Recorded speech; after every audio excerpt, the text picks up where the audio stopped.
Bom, pessoal, agora nós vamos fazer o cálculo de um volume, de um sólido, tá ok? Utilizando essas integrais duplas. Calcule o volume do sólido que é limitado acima pelo plano z igual a 2x mais 5y mais 1. Essa é uma equação de um plano, tá? E abaixo pelo retângulo, que é formado pelos pares ordenados x, y, tal que x tem que ser maior ou igual a menos 1 e menor ou igual a 0, e o y maior ou igual a 1 e menor ou igual a 4. Então, esses aqui são os intervalos, são os limites de integração, tá?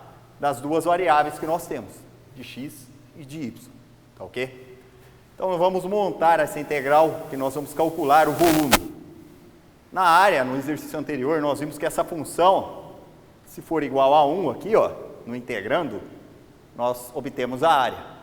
Nesse caso, como nós temos uma função z, que é igual a f de x, y, que é diferente de 1, tá? Então, nós vamos obter o volume abaixo dessa superfície aqui, tá? Essa superfície é um plano, tá ok? E embaixo nós vamos ter um limite, os limites de integração, tá? Que está no plano x, y, tá ok? Então, vamos lá. É igual a integral de x variando de menos 1 a 0, tá?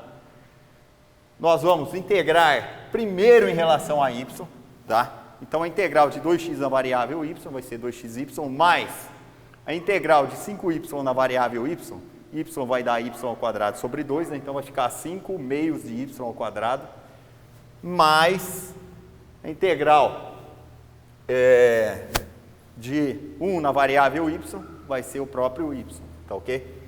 E no caso aqui, o y varia de 1 a 4, conforme está aqui, ó, tá?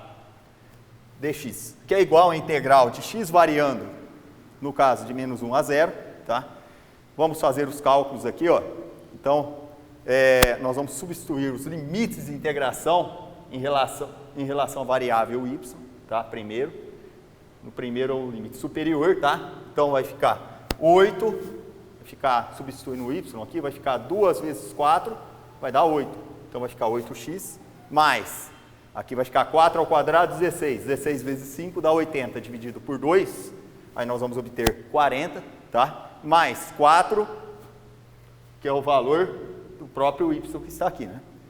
Menos, agora nós temos que abrir esse parênteses aqui, porque nós vamos subtrair todo o limite, a substituição do limite de integração inferior na variável y, tá? Então, tome cuidado com o jogo de sinal aqui. Menos 2 vezes x, tá? Nós vamos substituir o 1 aqui, ó, no y, vai ficar 2 vezes 1, 2 vezes x, 2x. Mais 1 ao quadrado dá 1, vezes 5 meios dá 5 meios, mais o 1, tá? Que nós substituímos ali. Fazendo as contas, o jogo de sinal aqui, tá? Nós vamos obter essa função aqui do primeiro grau, tá? Que nós vamos integrar na variável x. Então, vai ficar a integral de menos 1 a 0 de 6x mais 81 meios dx, tá? Que é igual, integrando o 6x na variável x, nós vamos ter 6x ao quadrado sobre 2, que dá para simplificar, no fim vai ficar 3x ao quadrado, mais 81 meios, integrando em x, nós vamos ter 81x sobre 2. E o x varia de menos 1 a 0, tá? Dx, que é igual a, nós vamos substituir agora o limite de integração superior na variável x. Então vai ficar 3 vezes 0 ao quadrado, mais 81 vezes 0 sobre 2, dá para ver que vai zerar aqui, tá? Essa primeira parte dá 0. Menos, substituímos agora o limite de integração na variável inferior, tá? Na variável x. Então vai ficar menos 3 vezes menos 1 ao quadrado, mais 81 vezes menos 1, tá? Aqui, ó, nós colocamos sobre 2. Fazendo as contas, nós vamos chegar nesse resultado que vai dar o volume daquele sólido, tá? Situado abaixo do plano representado por aquela função ali z, tá ok? Bom, agora nós vamos continuar com temos mais um exercício e assim nós encerramos a nossa aula.